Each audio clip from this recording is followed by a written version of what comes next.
Hi, Professor McCracken. So I did my project on Bob Fosse. So why did I choose this topic? I chose Bob Fosse because out of all the dances that we did in class, for some reason jazz dancing was one of my favorites, and so I thought, why not pick a choreographer out of that era?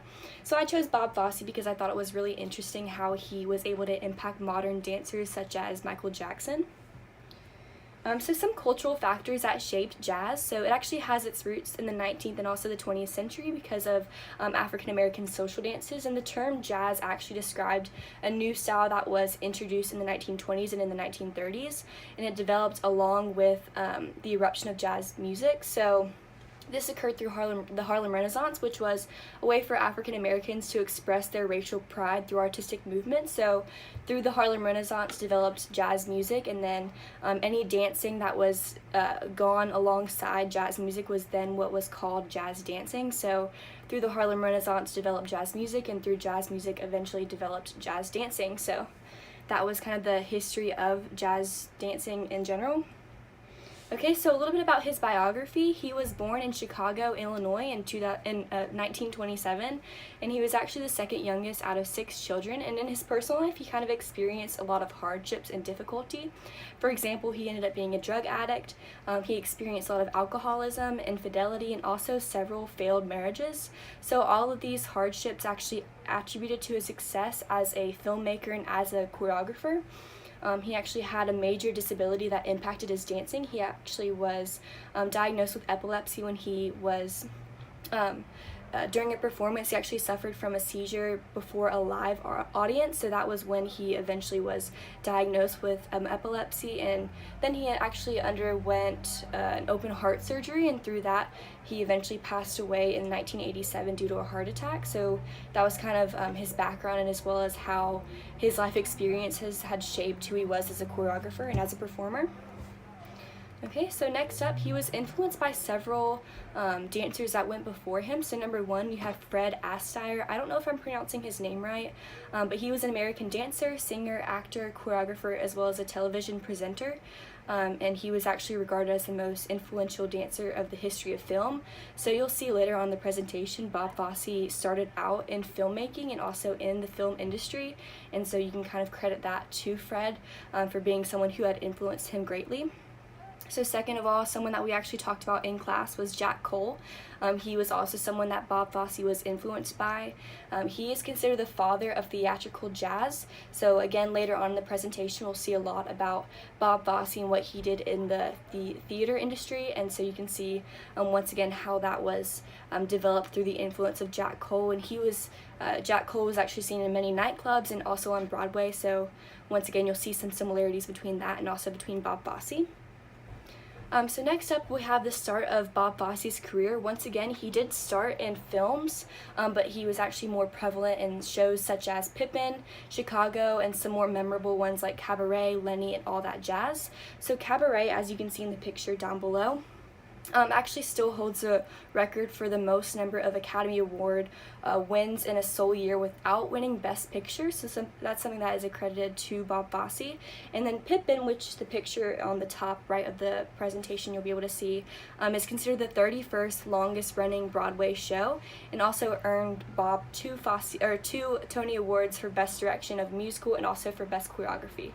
So that's some of his really popular work throughout his career.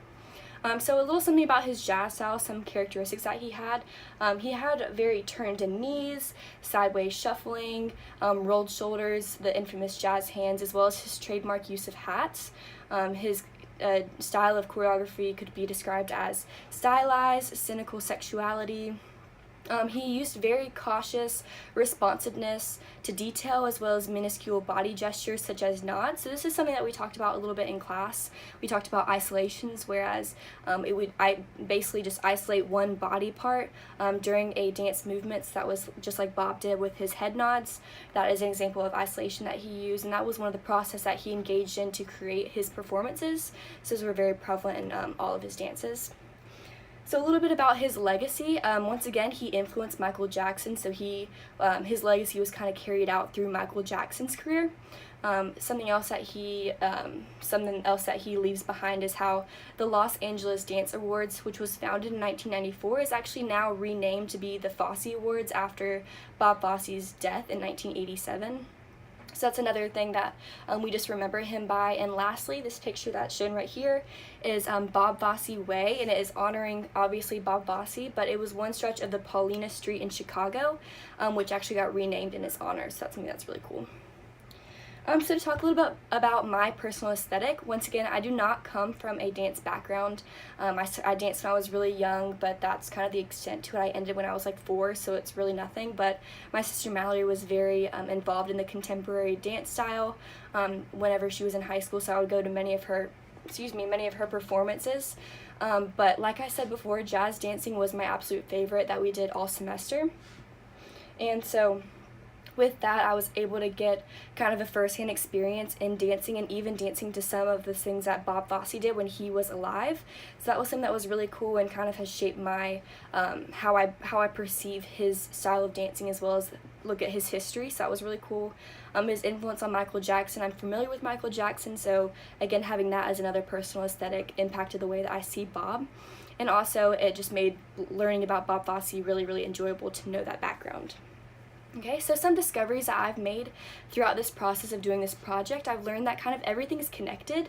So to start off about the Harlem Renaissance, we learned that the Harlem Renaissance then developed jazz music and then developed jazz dancing, so it was really cool to see how that was connected, as well as seeing Bob Fosse in itself being connected. So he was influenced by Jack Cole, and then he actually influenced someone else, so it was really cool to see how it all kind of went full circle, and then being able to actually dance to some of his own choreography was really cool as well.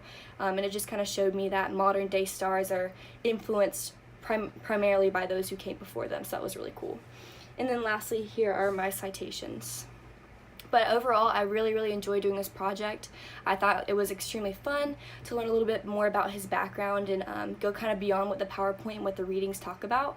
And then once again, having that history a little bit before doing this project, as well as having that firsthand experience dancing some of his songs in class, it was really cool to learn a little bit more about that and learn about how his past has shaped who he is and it has shaped his choreography, and then also learning about how that's prevalent in our today's society. So it was a really cool project, and yeah.